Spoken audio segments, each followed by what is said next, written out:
Hello there, Ron Arnold with you for this Sky Racing special presentation. I'm going to start way back in 1966. My mum and dad took me in to watch the Harold Park Inter-Dominion Grand Final. On the property we watched it at was above the main track. It's an area called the Rocks, overviewing the ledger and the flat area. There was a young man in the corner of the property with a microphone. When the grand final came up, he looked at me and he said, "Hey little boy, would you mind keeping quiet during this race? I don't want your voice to come out across the tape." I watched the grand final of the Inter-Dominion in silence, but listening to this commentator broadcasting into his tape. A few years later, on Radio 2KY, I learnt that voice belonged to Paul Ambrosoli. Fast forward to 1975 and I started work at the NCA. On my first race night, I walked around the track to introduce myself and I made my way to the broadcasting boxes. To the door of Radio 2KY, Paul Ambrosoli was sitting there putting his binoculars on his microphone stand. He looked up and saw me and he said, "Can I help you?" I remained silent. He looked at me again and he said, "Is there something you need?" I asked, "Am I able to speak now?"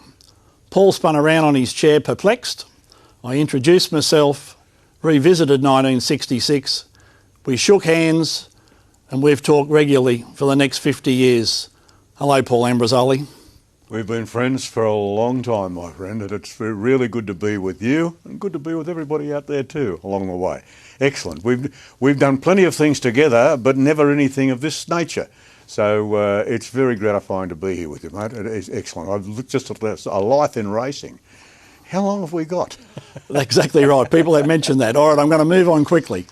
Just in that period of the early 60s, you're obviously doing some country calling and also a bit of rugby league. Well, that's the 66 that you speak of is when my broadcasting career started, because I'd been doing odd dog races around the trap learning, and anyways 2KA rang me in that year and said, "Do you know anything about rugby league?" I said, "Yes, I've been following North Sydney for ages. You've got to know something about losing."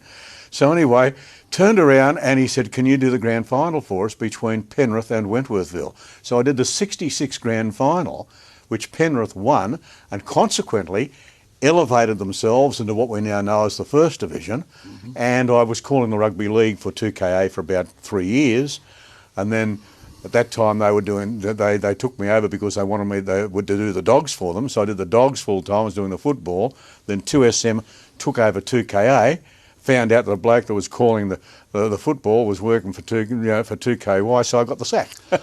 Now, okay, that year of 1975 when I started with the NCA, there were actually 3 radio channels. Correct. Broadcasting the dogs, predominantly in that era. Frank Kennedy, the late Frank Kennedy, yes, called with 2UE.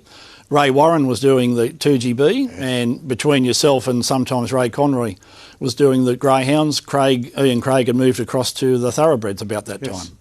It was an avalanche of people doing racing. It was, it was greatly popular, and that's how they did it. But then slowly but surely the field narrowed, and 2KY wound up being the only people consequently doing the racing. And when they took over me from 2KA, I was fortunate enough because I've been there ever since, or was there ever since, and that was great, because people don't realise. I'd suggest that all the upper echelon race broadcasters have wanted to be a race broadcaster very early in their life. And I was 7 years of age when I wanted to be a race broadcaster. 7. Everybody says how, I can tell you how and why if I want to listen to the story, but I was 7 years of age, right? And I was able to do that job. Yeah, and everybody said when I retired, "You're going to miss race calling." I said, "No." I said, "I've been broadcasting for all those years wanting to be a race broadcaster, so I was able to manage that with something that not everybody can do, and I was able to do it." I said, "So the only thing I was going to miss were the people, and that's the only thing that I have missed in retirement." Obviously, you started out when we had a wonderful era of broadcasters. Oh. Obviously, in the mid-60s, you had the Ken Howards, and that rolled through to Johnny Tapps. You had interstaters, of course, Bert Bryantson, Bill Collins, Des Hoysted. We just had so many of them. The quality, when you look around even internationally now, yes, the quality of Australian callers, head and shoulders above everyone. Well, you see, we in that era And this is a fact. We in that era saw racing that we will never, ever, ever see again. They can't repeat the racing that we saw in those years. It was the greatest, and mate, we've always been the best race broadcasters in the world, only because our punters, our listeners, expect the quality that we've given them, and in that situation, they have received it because we have given it to them. And, you know, we're just the best in the world, full stop, period. You know, you sort of listen to the others and you say, hang on a minute, I've had a bet in this race, where am I, you know? It's something like that. So it's quite amazing. But it's, you know, as I said, that's the whole thing with it. It was, we were always the greatest, we had the greatest racing, and we can't repeat history. That was the best. If we lived in that era, you've seen it all. Now, obviously, you would have had over the years many young callers come along and sit in the box with you and give you tapes, and you look at them today. Obviously, our own Darren Flindell is a great example. 35 years ago, he was in boxes at Wentworth Park, and then he off to Moss Vales and that type of thing. You must be thrilled to see Darren with his success over the last 20 years. When he went overseas, I said to him before I went overseas, I said, mate, this is the best thing you'll ever do, because when you come back, you will be an international race caller. You can't get a better CV than that, and that's what happened, and it's great. Who was the other ones from Mel? Oh, I can't think. Terry Spargo went across. Yeah, well Terry Spargo was another. We've had plenty of them. They've all been quality people. Yeah. Well, even young Matt Hill, obviously he won the first John Tapp Scholarship here at Sky Channel. You know, 25 years later, he's a thoroughbred man in Melbourne and looking at AFL world if he can get himself into that. Well, that's another thing that people don't understand. Race broadcasters, when they can call races, they can call anything. Somebody said that to me 100 years ago, and I thought they were joking, but it's quite serious. If we can call horse racing or dog racing, whatever it might be, you can call anything. And, you know, so many of them have proven that. McAvaney, Matt Hill, keep going on. The two greatest examples, Ray Warren, Ray Hadley. Yeah, Ray, well, that's right. Ray Warren and Ray Hadley. Ray Warren came to town about 6 months after I did. And, you know, like, that's where that all started. So, as you say, it's all there. It's history that you can't repeat. Obviously, you got great relationships with race clubs over your years. And in those days, they were called club secretaries. That's right. And there were probably two, I think, that you would have had a lot to do with. You can have a little bit of comment on both. John Varley first. Well, you know, you've got to understand something about our club secretaries. Understand this, that horse racing and harness racing, or thoroughbred racing and harness racing, right, we're in total awe of greyhound racing promotion. Total awe. Because, see, thoroughbred racing didn't have to do anything. They opened up the gates and 20,000 people walked in. But in greyhound racing, you had to promote yourself. You had to make sure you were going to give the people something that they wanted and could handle. Like you had that. And so your secretaries had to be good. They had to be knowledgeable people. They happened to, they had to be very strategic. They had to be cunning. They had to, work off all these things. And, Valesen was great at the caper, and Billy Dwyer was miles in front of himself, Like you talk about the Everest. Billy Dwyer and I were talking about practically exactly the same format that Peter Volandis has with the Everest 40 or 50 years ago. But the point being, I said to Billy one night, I said, we were trying to get to $100,000 for it, which was big money in those days. He said, I said, I've got to 70,000. He said, don't worry. He said, we're going to put the dog sales on and we're going to run the race with the dog sales. And that's what they did. They had a greyhound sales, then $100,000 first prize off that. So that's where they changed that. So that was fine. But all of that racing, the Everest had to succeed. You only had to have a dozen punters with $1 million over 3 years. Like, strike me pink, there's a million of them out there, And so that's why they succeeded. But in the old, we had to work for those audiences. If you got 6,000 people at Wentworth Park on a Saturday night, as far as I do, that was a huge crowd. And then we got 10,000. The biggest crowd I ever saw at Wentworth Park was the camel race night. That was where Ray Warren was doing the on-course broadcast, and I was the starter. I don't know how I got the starter for the camel race. It seemed very dangerous to me. But we're in the middle of the ground, and the whole place is just covered and littered with people. It was amazing, you know. I've said ready, set, and away the half a day. I think we had 6 or 8 camels racing, and away they went. And the joint just went berserk. You know? And what made it better, one of the camels, I think carrying one of the jockeys, or Bert, Moonface, it might have been him, he was rushing down the outside with the Bert, and he got 10 yards from the post, and the camel sat down and tipped him out the front. The whole crowd went berserk. All of those things you wouldn't get today. You just don't get them today. One of the great promotions in the early days was the celebrity hurdle. Oh, heavens. Of course, we had jockeys, rugby league players, media presenters. They were all in it. It was a classic because, you know, I didn't go in it for a couple of years, and they obviously asked me, and I said, well, I can't run downhill. I couldn't run out of sight down Bulli Pass on a wet night, and I couldn't. So, you know, they said, you've got to go in it, and I thought, what am I going to do here? So I did a couple of practices, and Jack Kieran, a bookmaker at Wentworth Park, used to bet on the race.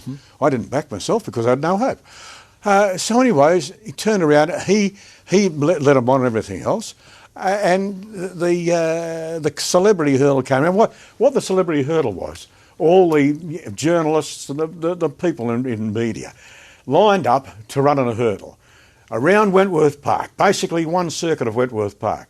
You look at Wentworth Park along, would you try and think about running the circuit when you can't run like me? Think about running the circuit around Wentworth Park. And you had to negotiate 4 hurdles in the process. I always remember Jeff Collison. He got to the last one night, he said, it couldn't matter what I did, I said, I don't think I could even climb the step ladder to get over it, you know. And this was a fun event, mate, and everybody loved it. Everybody loved it, you know. So that's, you know, that was that. What else? Oh, they had all sorts of things. But they were good, fun things for people for a night's entertainment. And that's how you made the racing work, because we also had some fabulous racing. Okay, so here we are right now with the Jack Russell races. The broadcaster forgot they were on. They're off and racing this time. And the first one out is Poppy, 3 years of age. Poppy decided to catch the lure halfway up, and they're all going to have plenty of fun with it. So we'll declare that Poppy won that race. Poppy is undefeated.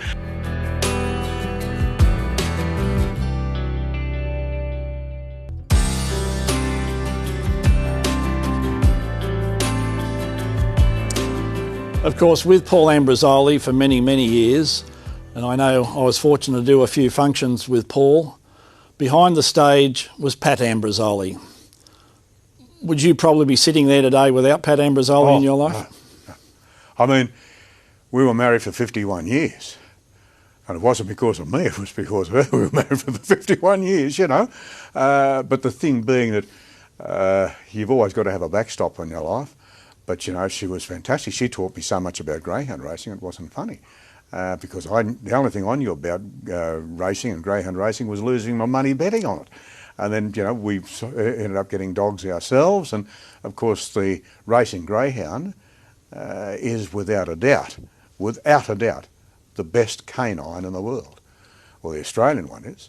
The best in the world. You just won't get another canine like it. I'm not talking about necessarily the adopted ones or whatever, the slow ones. I'm talking about the racing greyhound, because everything about them is concentrated on their owner and the person they're with. And she taught me all that. Now, obviously, Pat holds a place in greyhound racing. Yes. In the early days. It was only males that were allowed to handle dogs to the boxes. People don't understand that. It's like Pam O'Neill with the jockeys. You know, the jockeys, the girls weren't allowed. And ironically enough, there's a bit of irony in this, because Tom, who raced the horses, I can't think, the owner-trainer, he was the first person to put lady jockeys on in New South Wales. And Pam O'Neill was one of those. And greyhounds, the women couldn't handle greyhounds. And my wife said plenty of times, well, that's the correct thing to do, because women aren't as strong as men. In those days, they didn't have the muscle, so to speak. And anyway, so consequently, she was asked when there was the bill was passed at 3 o'clock on a Saturday afternoon, or a Friday afternoon it might have been, and we had 2 dogs nominated for Temora. So we went to Temora, and Fred Gorn, the apprentice, came tearing over and said, "I want you. They've passed the rule that women can handle the dogs. We want to be the first." And that's how it happened. And she was the first woman to handle a greyhound. Yeah. Obviously, across the last 5 decades, you would have seen a lot of great dogs, and I'm going to start in that world of Zoom Top in '69. She was the introduction for all of us, but obviously you've had some specials. I know Roman Earl was one that ticked your box, and also later on there was Worth Doing. Well, I can't sit here and remember the great dogs that I've seen, because I've quite frankly seen too many. And when you're a race caller, you've not only got to remember the dogs that you're calling, you've got to forget them for the next race. And that latter part, the forgetting part, sometimes comes across the board. Zoom Top set the benchmark. Not only was she fast, she could win and stay over all journeys, and she was just so popular in doing it, and as a consequence, she just set the benchmark. You had other dogs, as you said. There was Roman Earl. Roman Earl and Camden Glider were the best 2 out of the boxes. Roman Earl would come out of the boxes, and Roman Earl would ping and fly and was square. That's the whole thing. He was a square galloper. And the other galloper that was good was Camden Glider out of the boxes. They were so fast. I remember a friend of mine was bookmaking at Penrith, and I said in the racing, Camden Glider missed the kick but still landed 3 in front. And of course, when I said missed the kick, he was a bookie. They've all thrown their hands up in the air. And I was geeing up, but it did. Instead of coming out 6 in front, it came out 3 in front. That's those. And Worth Doing was another. Worth Doing did things that, you wouldn't see. You wouldn't see some of the wins. And they just went on and on and on. This is an exhilarating performance by Worth Doing by 20 lengths. Obviously, we've had wonderful trainers over that same 5 decades, from that early era, just mentioning names like Bobby Doak. You went through the Alan Wheelers, rolled into Jimmy Coleman's, later on years to Don McMillan, John Finn, all the way to now. The best trainer of the last few years obviously has been Andy Lord. Yeah. When you look back over that period, and Andy Lord, he'd fit in with any era. Fit in with sure and certain, because when the others were training, Andy was training in a different atmosphere completely on the south coast. Andy's always been able to do his own thing and do it brilliantly, and that's why he's the best trainer in Australia today. But in the past, I always had Jimmy Coleman on top. I always had Jeff Watt second, because he did things that other people didn't do and hadn't done. So he was a bit of a trendsetter that way. And the third trainer, as you know, I've always said, was a gentleman by the name of Ray Minty, who very few people in the commercial world would know, but in the greyhound world they knew him very well. He was the other person. They were the 3 that I had on top. As far as dogs were concerned, well, as I said, Jimmy Coleman had a dog called General Jeff, and you sort of wouldn't know how good General Jeff was, because he just won, and that was a good one, wasn't it? You didn't realise how fast he was and how he was a beautiful galloper. Those things. And obviously in that early era, prize money was basic. It was all about the punt. That was the big thing, where today we've got fabulous prize money. Mate, we used to walk out of Mossvale Dogs winning a race, and you'd halfway home and say, "Did you pick up the prize money?" Because the prize money was nothing, as what you had on in the ring was the whole important feature. It was just amazing, But, you go to Appen, you'd win a race and you get halfway home. Did you pick up, we'll leave a Gadel next time or something like that? Yeah, no, that's quite true. The prize money was zilch. Digressing, you mentioned Appen, obviously calling greyhounds up the straight. Yeah. You would have started in the Richmond days in the early times. That was the first race meeting I ever broadcast was when Ian Craig had to go to town because Des Hurston was sick. And he rang me because Reg Cowden said, "Why don't you try Paul Ambrosoli?" So I went to Richmond, which was a straight track. They had 300 and 400 metre races. I'd never seen a straight track in my life. So I've gone to Richmond and I've climbed up this box, which was hanging on by iron bark logs. And I've got my binoculars, I've looked down the track, I said, my Godfather, there's the boxes all the way down there. How am I going to see them? Then all of a sudden I realised I was looking at the 300 and the 400 was even further. I nearly died of fright.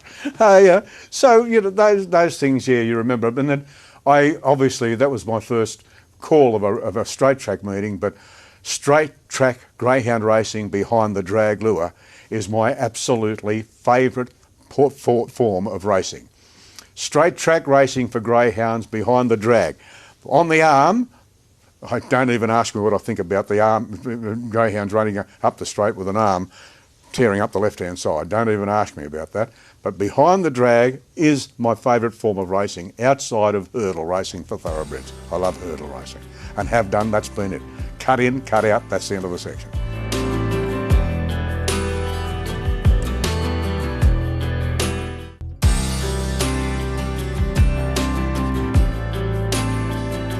Wentworth parking tonight on Christmas Gift final night, where Spring Secret's going to be hard to beat. I thought in races 1 and 10 the Red Runners, JB's Camilla and Dollop would be very hard to beat. This place is always hard to beat for specials. De Costi's, it's Christmas week. Don't forget they're open every day. They open on Tuesday at 5 a.m. There's no sleep for George until when? Wednesday at 4 p.m. Okay, Tuesday 5 a.m. right through to Wednesday 4 p.m. They don't shut for tomorrow morning down there. Beautiful medium snapper at just $12.99 a kilo. Obviously, in Paul Ambrosoli's relationship, he's done a lot of advertising, and the sponsors have become more friends than anything. There's some names: the Bortleys, De Costis, Bradshaws, the list goes on. Well, if people fail to realise it, there are 3 levels of racing. Horse racing, which is the upper bracket for advertising, harness racing in the old was the middle bracket, and greyhound racing was the nothing side of it when it came to advertising. So when I started broadcasting greyhound racing, if I had to live on what 2KY was paying me, I would be a permanent resident in the Sydney City Mission. People often laugh at that, but it's a fact. So advertising had to supplement that. And I came into advertising, and I liked it very much along the way. Like, there's many things, like the people in racing itself are involved in businesses and goodness knows what else. You know, Kevin Maloney, who was a gentleman who was very well known in racing, particularly in thoroughbred racing, he also had greyhounds, and he would be overseas, come back and spend a couple of weeks here, and he'd always be at Dapto Greyhounds, nagged me for 12 months to advertise his product, which, believe it or not, was Premier Cabs. And of course I said to him for 12 months, how am I going to advertise Premier Cabs? So he really got dirty with me one night over a pie and coffee at Dapto and said, you're doing it. So I did the 15 seconders for Premier Cabs. And I reckon it was the funniest time I ever had. I couldn't stop. I cried my eyes out writing some of the Premier Cabs, you know. What are the 3 words you don't want to hear when you're making love? Honey, I'm home.